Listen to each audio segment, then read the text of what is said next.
नमस्कार। आप सभी का डीडी रियल मीडिया पर बहुत-बहुत स्वागत है। इस वक्त मैं हूँ बलरामपुर जिले के वाड्रफ नगर ब्लॉक के अंतर्गत ग्राम पंचायत परसडीहा में और यहाँ पर मंडल स्तरीय किसान मोर्चा का कार्य समिति का बैठक था और जिसमें पर मुख्य अतिथि के तौर पर पूर्व गृह मंत्री माननीय राम सेवक पैकरा जी का आगमन हुआ था और बाकायदा काफी भीड़ इस वक्त देख रहे हैं। साथ ही साथ आइए हम इनसे कुछ चर्चा करते हैं। कार्य समिति की जो बैठक है, कहीं न कहीं 2 साल 3 साल कार्यकाल पूरा हो गया है कांग्रेस की सरकार का और अब बीजेपी का एक स्टैंड है जिस पर धरातल पर जाकर के 2023 के इलेक्शन को वो जीत सके। इसी पहल पर आज किसान मोर्चा का बैठक था और बैठक में मंडल के जो किसान मोर्चा के अध्यक्ष हैं सुनील पटेल जी, आइए इनसे ही चर्चा की शुरुआत करते हैं और इन्होंने किसानों के लिए बहुत ही खूबसूरत लाइन बोला था और उसी लाइन से शुरुआत करते हैं। सुनील पटेल जी, बहुत-बहुत स्वागत है डीडी रियल मीडिया पर और वो शायरी पेश ज़रूर करेंगे इस बीच और आपकी शायरी से ही बातचीत की आगाज़ होगी।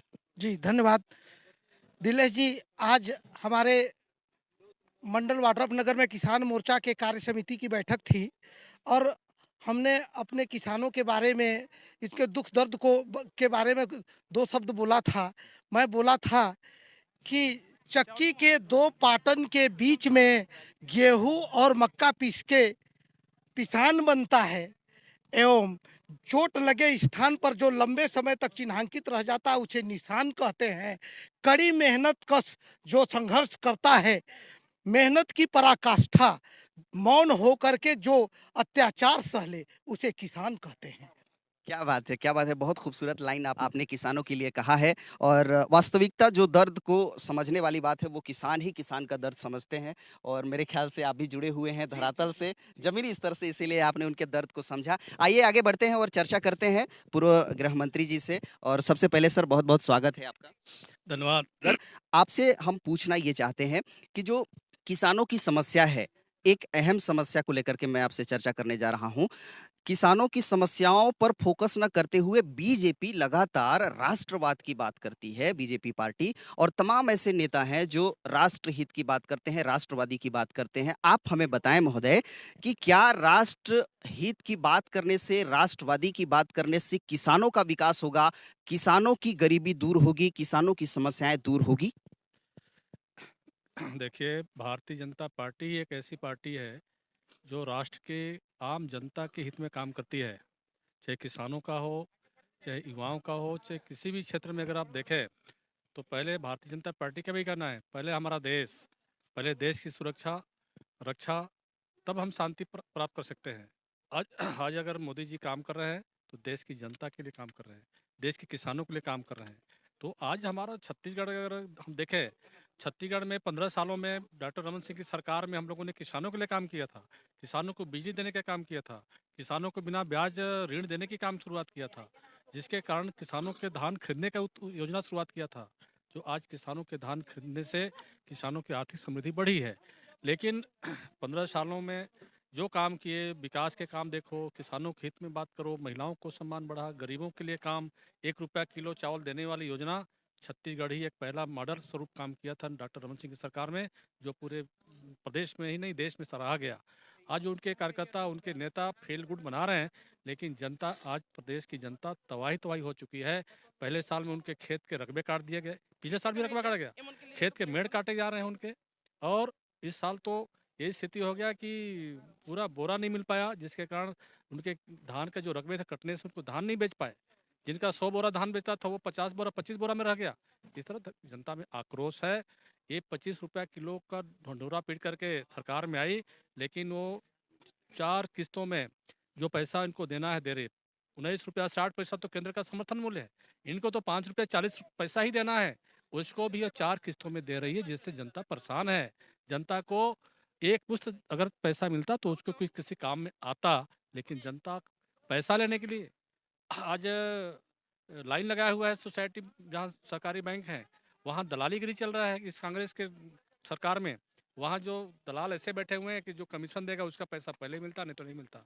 ये किसानों की पीड़ा है। यहाँ छत्तीसगढ़ में आप विपक्ष का किरदार निभा रहे हैं और लेकिन केंद्र की बात करें जहाँ एक मेन सेंटर होता है सत्ता का, वो है केंद्र और केंद्र में आप बैठे हैं।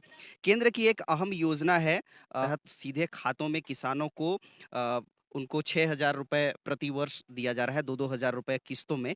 लेकिन अभी एक केंद्र सरकार की योजना है और कुछ ही 2-4 महीनों की स्थिति ये है कि किसानों के खातों में वो पैसा नहीं जा पा रहा है और बीजेपी वाले इस पर भी ध्यान नहीं दे रहे हैं और केंद्र सरकार भी इस पर ध्यान नहीं। केवाईसी का एक अलग एक्स्ट्रा सिस्टम लागू कर दिया गया है, जिसकी वजह से कई लीगल किसानों के पास ये पैसा नहीं जा पा रहा है और किसान बेहद परेशान है।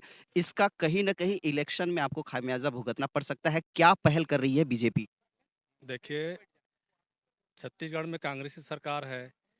अधिकारी कर्मचारी के पास ही ये प्रस्ताव जाता है कि किस किसान के पास सीमांत किसान हैं, उनके योजना का लाभ लेने के लिए पटवारी या तहसीलदार के पास एक प्रक्रिया है।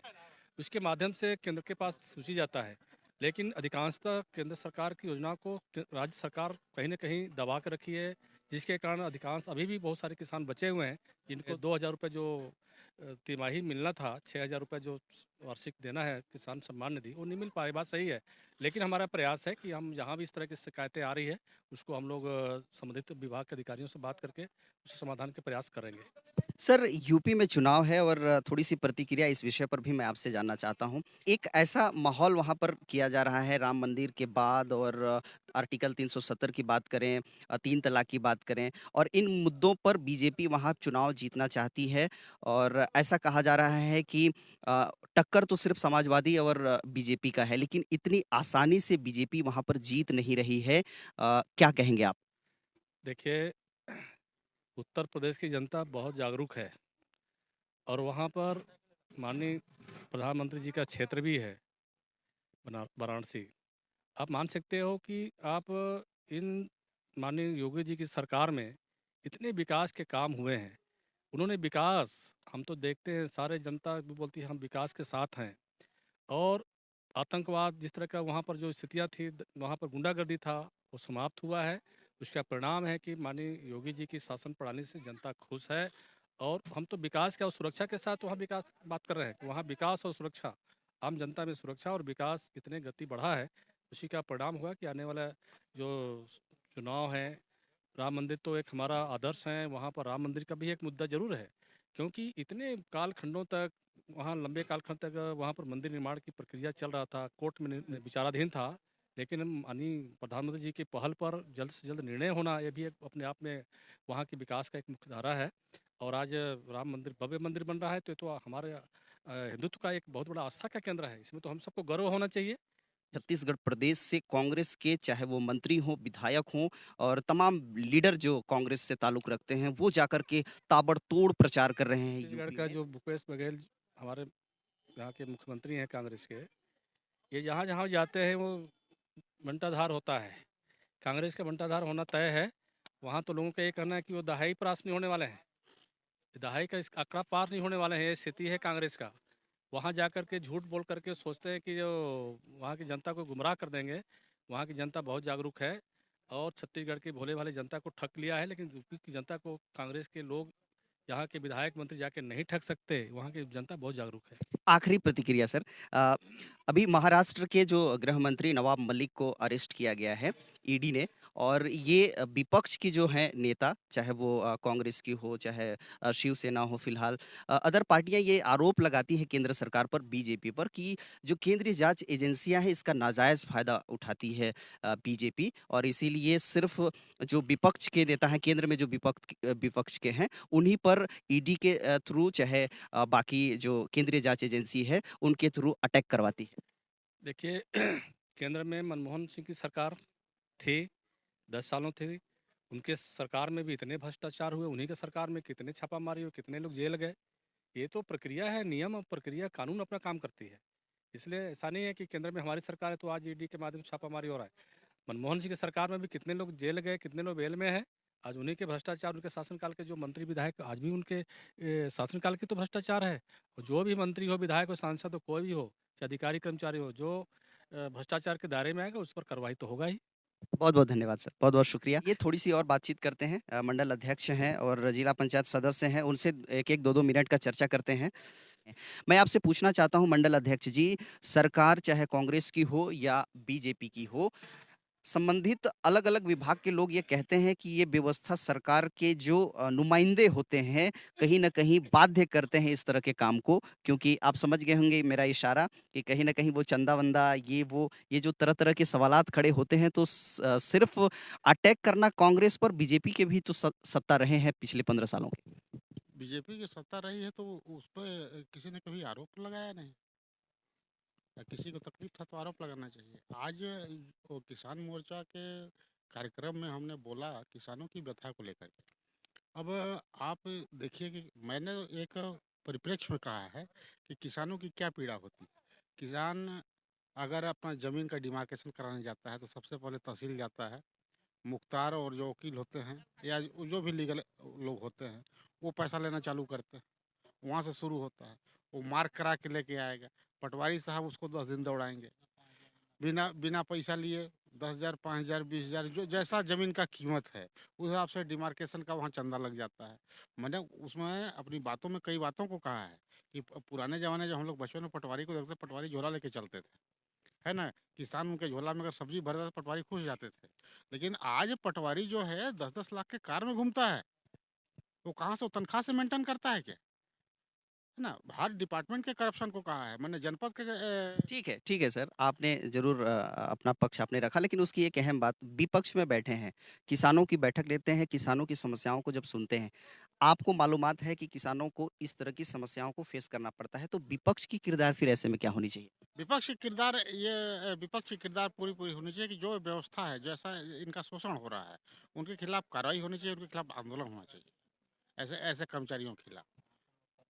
और आप उन लोग करने के लिए तैयार हैं जो किसान अगर उस पे प्रभावित होते हैं, जिनको तकलीफ है, हम लोग के सामने लाएँ, हम लोग उसके लिए आंदोलन, धरना प्रदर्शन करने को तैयार हैं। आगे जिला पंचायत सदस्य हैं वर्तमान के विनोद जायसवाल जी, बीजेपी के अच्छे लीडर हैं, बहुत-बहुत स्वागत है आपका। धन्यवाद। सर, मैं आपसे ये जानना चाहता हूँ, जिले पंचायत में बैठते हैं और जिला का प्रतिनिधित्व करते हैं। किसानों की समस्याओं को लेकर के जिला पंचायत स्तर पर ऐसे कौन-कौन से पहल किए जा रहे हैं और उसमें आपकी अहम भूमिका क्या है? और फिलहाल आप भी क्षेत्र का दौरा करते हैं, किसानों की कौन-कौन सी ऐसी समस्याएँ वर्तमान सरकार में रहते हुए आप लोगों ने देखा है, आप लोगों ने सुना है? देखिए किसान किसान जैसे बता रहे हैं कृषि समिति के अध्यक्ष होने के नाते जो किसानों को मिनी कैटेगरी जो शासन द्वारा कम कम मात्रा में उपलब्ध कराया जा रहा है उसी को हर क्षेत्र में भेज के उनको किसानों को बंटवाया जा रहा है। उसमें पर्याप्त मात्रा में तो सरकार दे नहीं पा रही है। जो मिल रहा है जो केंद्र सरकार की योजना है वो मिलता है उसको दिलवाया जाता है, बंटवाया जा रहा है। मंडल अध्यक्ष जी ने तो आश्वासन दिया कि बीजेपी का जो टीम है, वो किसानों के हित के लिए हमेशा खड़ा रहेगा। आप जिला पंचायत सदस्य होते हैं, जिला में या जिला से संबंधित किसानों की ऐसी कोई समस्या हो, उसके लिए विनोद जायसवाल जी से कौन-सी समस्या को लेकर के बलरामपुर जिले में जो लोग हैं, वो कौन-सी समस्या को लेकर के आपसे गुहार लगा सकते हैं और आप उनकी समस्याओं का निराकरण करेंगे? देखिए किसान का बात ही नहीं है। अपन तो किसान, दलित, आदिवासी पूरे शोषित समाज के सभी के जनप्रतिनिधि हैं और सभी व्यक्तियों के लिए अगर जो कोई भी अगर परेशानी आता है, कोई बात आता है, किसान ने किसान के अलावा भी सभी का, तो जनप्रतिनिधि होने के नाते तो अपन काम करते ही हैं, उनका काम करते हैं। कोई भी समस्या आता है अपन तुरंतकाल काम करते हैं और काम हो रहा है। चलिए, बहुत-बहुत धन्यवाद सर, बहुत-बहुत शुक्रिया हमसे बातचीत करने के लिए। इस वक्त हम परसडीहा में थे और बातचीत कर रहे थे, किसान मोर्चा कार्य समिति का बैठक था और इस बैठक में अतिथि के तौर पर, मुख्य अतिथि के तौर पर पूर्व गृह मंत्री रामसेवक पैकरा जी का आगमन हुआ था। हमने उनसे भी ये चर्चा किया। ये वीडियो आपको कैसा लगा हमें कमेंट बॉक्स पर बताइएगा ज़रूर। अच्छा लगेगा तो लाइक, कमेंट और शेयर कर दीजिएगा और डीटी रियल मीडिया चैनल को अभी तक आपने सब्सक्राइब नहीं किया है तो सब्सक्राइब कर लीजिएगा और बेल आइकन को ज़रूर दबाइएगा, ऑल में सेलेक्ट कर लीजिएगा ताकि नए-नए वीडियो का नोटिफिकेशन आप तक पहुँचता रहे। बहुत-बहुत धन्यवाद, बहुत-बहुत शुक्रिया।